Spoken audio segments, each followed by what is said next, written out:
係啊！當年我唔知1990年至1989年嘅《他來自江湖》飾演何金水嘅試鏡片段，我哋睇睇。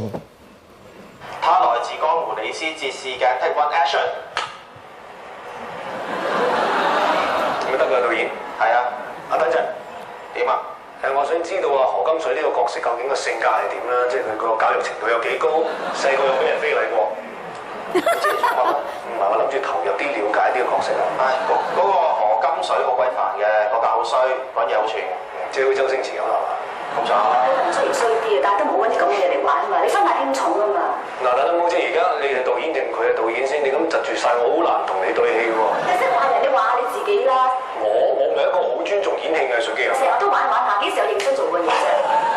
我唔認真同我做過嘢嘅，萬英文中加一，無限直情下。唔係聊呢個，我認真。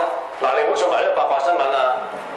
不過以我咁嘅外形咧，咁啊難。做咩你手尾咁好識麻痹咩？